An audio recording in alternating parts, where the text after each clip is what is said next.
The National Association of Realtors just answered it. Deputy Chief Economist Jessica Lotz says the market remains sharply divided between homeowners with equity and first-time buyers trying to break in.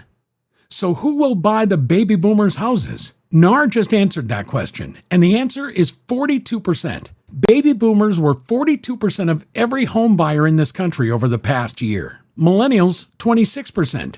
Gen X, 25%. And boomers were also 55% of all sellers. So the generation everyone tells you is about to flood this market with houses is the same generation buying them. Stick with us because that single fact rewrites everything. Number one, we're going to show you the number that explains why the wave people have been predicting since 2019 still hasn't arrived. And it has nothing to do with mortgage rates. Number two, 3 metros where this actually breaks, and the 6 where it doesn't. And number 3, what happened when the biggest boomer housing forecast ever made finally got graded against the real data? Let me show you the scale of what we're talking about first, because it's genuinely enormous. According to the National Association of Home Builders, there are 61.2 million Americans aged 65 and older right now. Their home ownership rate is 78.6%.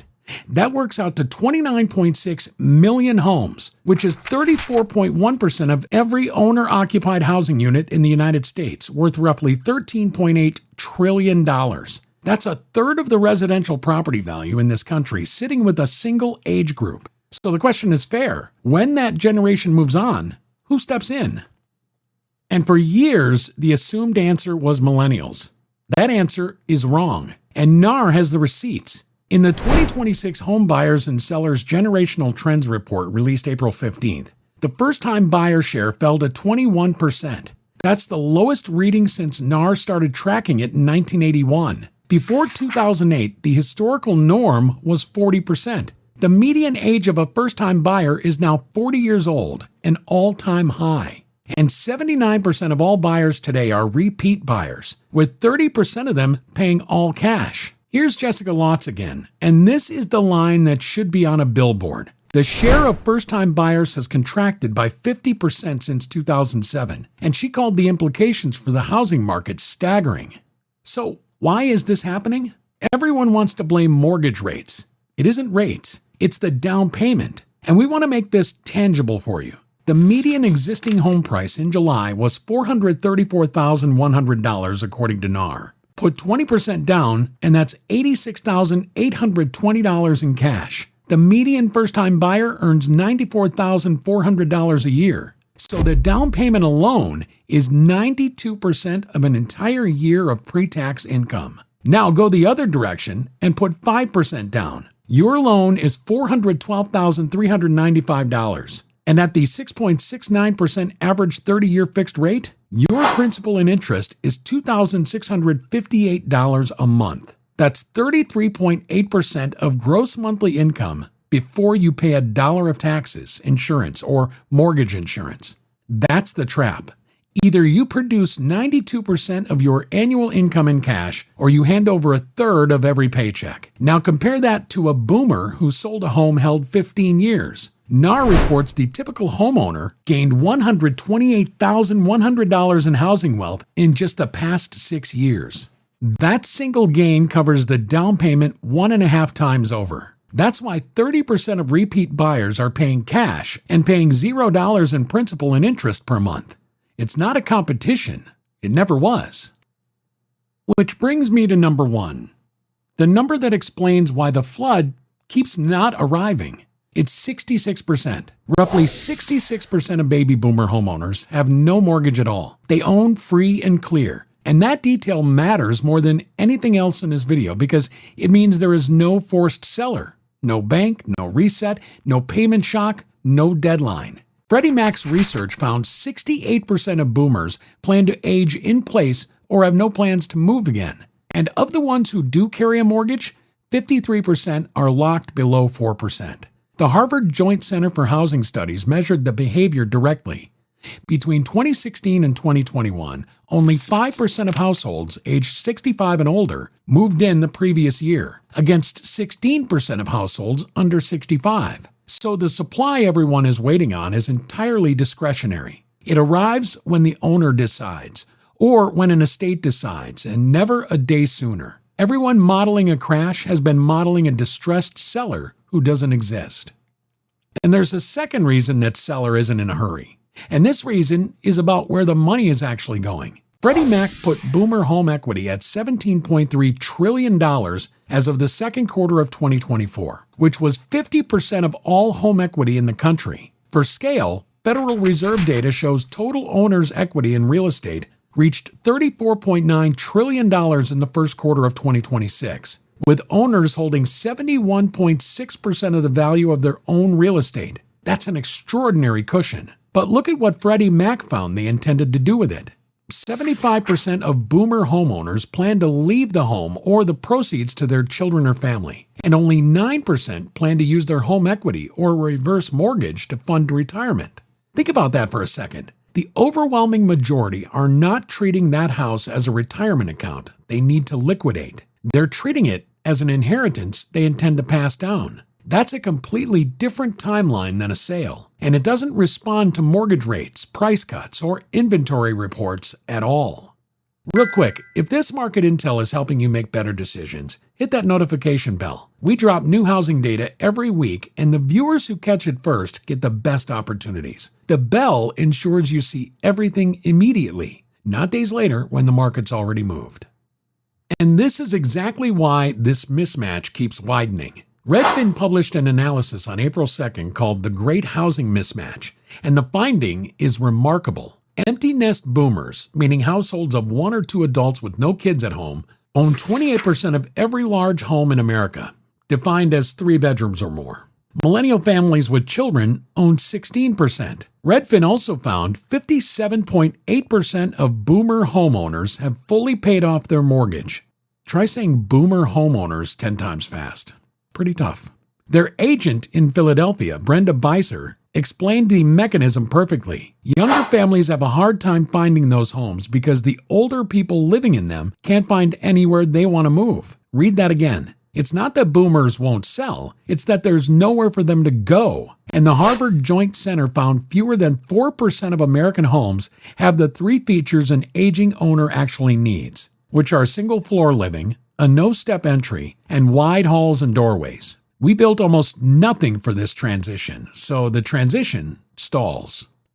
And you can see the result in the sales data right now. Zillow published research on July 29th showing the market splitting in two. Starter home sales fell 5.4% in May, even with 4.5% more inventory available. Luxury sales, homes around $1.9 million, rose 6.2% year over year. Equity is buying, income is not. Now, number 2, and this is where the entire story turns. In April, National Association of Home Builders economist Catherine Koh published an analysis mapping the share of housing occupied by those 65 and over against the household formation rate for ages 25 to 64 in every metro. And here's the really alarming part. The relationship is negative. The metros holding the most potential boomer supply are the exact same metros with the weakest young household formation to absorb it. That holds even after you strip out retirement outliers. Wait, it gets worse. Sorry. 7 of the 10 highest concentrations in America are in Florida. Wildwood and the Villages sits at 68.2% of all households.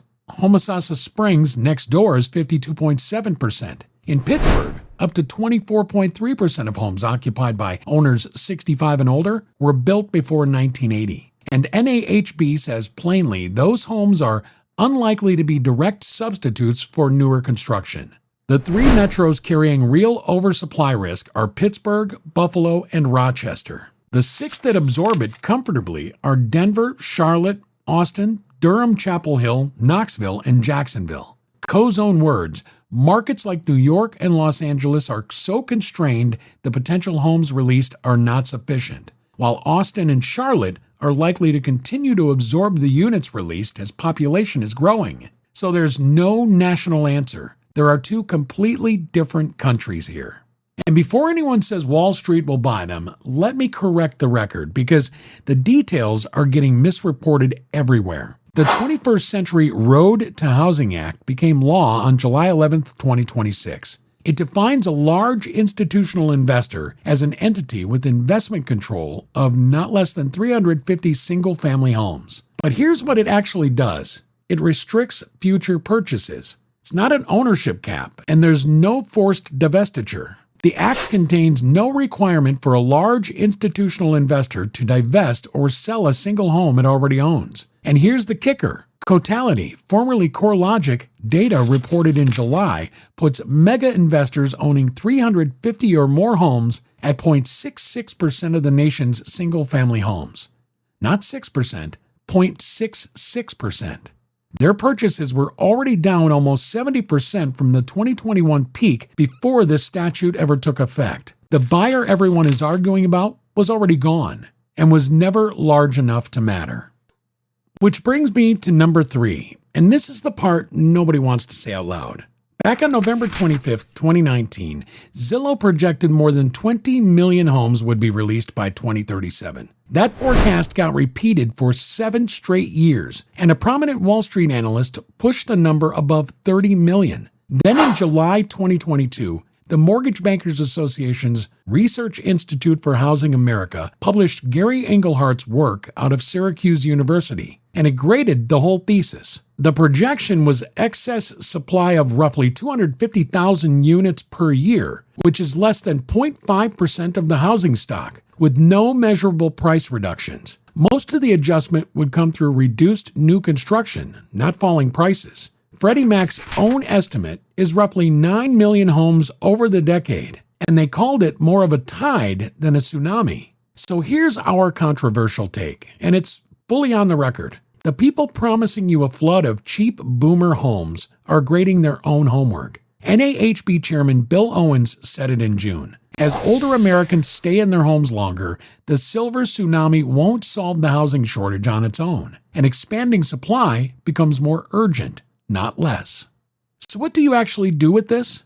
If you're a seller in Pittsburgh, Buffalo, or Rochester, or you're holding a pre-1980 property in a retirement-heavy Florida market, priced to today, not to 2022, your buyer pool is the smallest in the country, and it's shrinking structurally, not cyclically.